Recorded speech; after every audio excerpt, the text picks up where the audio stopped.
اسلام میں تقلید کو کوئی فرقے ایسے ہیں وہ حرام سمجھتے ہیں، کوئی اس کو حلال سمجھتا ہے۔ اب تقلید ہے کیا؟ تقلید کا مطلب یہ ہے کہ کسی کو بھی فالو کرنا وداؤٹ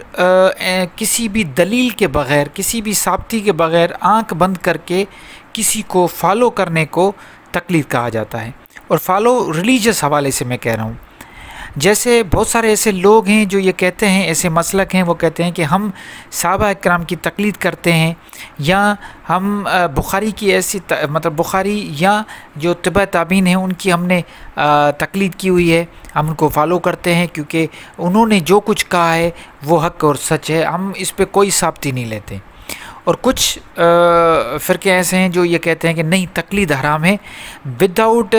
ویریفیکیشن کسی کو بھی فالو کرنا اچھی بات نہیں ہوتی۔ یہاں تک کہ قرآن میں ہاتھو برہانکم ان کم تم صادقین یہ کہا ہوا ہے، اس کا مطلب ہے اگر سچے ہو تو برہان لے کے آؤ، اگر سچے ہو تو ایویڈنس لے کے آؤ۔ تو اللہ تعالیٰ خود یہی کہتا ہے کہ ایویڈنس کے بغیر کسی بھی چیز کو فالو کرنا حرام ہے۔ تو کچھ لوگوں کا یہ ماننا ہے۔ آج میں بات کروں گا صوفیزم میں یہ ہوتا ہے کہ کچھ ایسے مرید ہیں وہ تقلید کرتے ہیں مرشد کی، ان کو بس پرسنالٹی کو ہی دیکھ کے، وہ ایک کسی شخص کی شخصیت کو دیکھتے ہوئے وہ اس کو فالو کرتے ہیں، اس کی تقلید کرتے ہیں، کوئی اس میں اس کی انکوائری نہیں کرتے، ان کے بارے میں پڑھتے نہیں ہیں، ان کے بارے میں سمجھتے نہیں ہیں، بس سنی سنائی باتوں پہ چلتے ہیں۔ تو یہ ایک تقلید جو صوفیزم میں تقلید مرید اور مرشد کے بیچ کا یہ جو تعلق ہے، اس میں تقلید جو ہوتی ہے، اس سے مرید کہ یہ سمجھیں کہ جتنا بھی ٹائم وہ ایسے مرشد کے پاس ہے جو ایک ڈھونگی ہے، تو اس کی زندگی تباہ ہو جاتی ہے۔ تو صوفیزم میں یہ جو تقلید کرنا اور مرشد کی تقلید کرنا یہ بالکل غلط ہے، جب تک آپ کو یہ پتہ نہیں ہوتا کہ آپ جس کو بھی فالو کر رہے ہو وہ کامل ہے اور اس سے آپ کو فیض مل رہا ہے۔ اگر آپ کو فیض مل رہا ہے، آپ کی زندگی میں چینجنگز آنا شروع ہو گئی ہیں، جیسا کہ آپ سب سے بڑی چینجنگ یہ ہوتی ہے کہ پہلا فیض یہی ہوتا ہے کہ ایک مرید کی آنکھ اسی پہ کھل جاتی ہے، مرید جو ہے وہ خود کا اکاؤنٹیبلٹی شروع اسٹارٹ کر دیتا ہے کہ واقعی میں جو کچھ زندگی میں کر رہا ہوں کیا وہ بالکل اسی تعلیمات، اللہ کی تعلیمات کے مطابق ہیں یا نہیں مطابق۔ تو یہ مرید، جب بھی کوئی مرید ہم نے دیکھا ہے اس معاشرے میں، کوئی ایسا شخص اگر کسی کے پاس جاتا ہے، اس کو مرشد یا پیر بناتا ہے اور اس کا فالوور بن جاتا ہے وداؤٹ اینی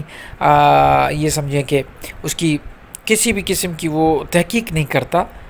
اور دلیل نہیں مانگتا، بس وہ سنتا ہے کہ فلاں آدمی نے اس کے پاس گیا تھا اور اس کے کام بن گئے، اور یہ بھی اس کے پاس چلا گیا، اور اس کو یہ جرت نہیں ہے کہ اس سے کچھ سوال پوچھے، اور یہ سمجھ رہا ہے کہ یہ جو پیر مرشد، یہ جو ڈھونگی ہے، میں سب کی بات نہیں کر رہا، بالکل آج کے دور میں بھی اصلی کامل مرشد موجود ہیں، لیکن عام رواجی جو لوگ چل رہے ہیں، جو بالکل اندھی تقلید کر کے مرید اپنی زندگی برباد کر رہے ہیں، میں ان کے لیے یہ ویڈیو بنا رہا ہوں۔ میں ان کو یہ کہنا چاہتا ہوں کہ دیکھیں، کوئی بھی ایسا مرشد نہ بنائیں، کوئی بھی ایسا استاد یا اپنا پیر نہ بنائیں جس کا آپ کو پتہ ہی نہیں ہے، آپ نے صرف سنی سنائی باتوں کو جو ہے نا ان کو مانتے ہوئے آپ ان کے مرید بن گئے ہو اور آپ یہ سمجھ رہے ہوں کہ آپ دین اور دنیا میں کامیاب ہو جاؤ گے۔ ایسا نہیں ہوتا۔ خدا را اپنے آپ پہ رحم کریں، آپ خود تحقیق کریں، خود دیکھیں، اگر کسی بندے سے آپ کو فیض مل رہا ہے تو آپ یہ سمجھیں کہ وہ مرشد سچا ہے، باقی اندھی تقلید کر کے اپنا ٹائم ضائع کرو گے، اپنی زندگی برباد کرو گے۔ امید ہے کہ بات واضح ہو گئی ہوگی، پھر بھی اگر کوئی بھی ایسی آپ کو لگتا ہے اس میں بھی کوئی ایسا سوال ہو تو ضرور کیجیے گا، انشاءاللہ میں اپنے فہم کے مطابق جواب دینے کی کوشش کروں گا۔ اپنا بہت خیال رکھیے گا۔ آج کے لیے اتنا ہی، مجھے اپنی دعا میں یاد رکھیے گا۔ اللہ نگہبان۔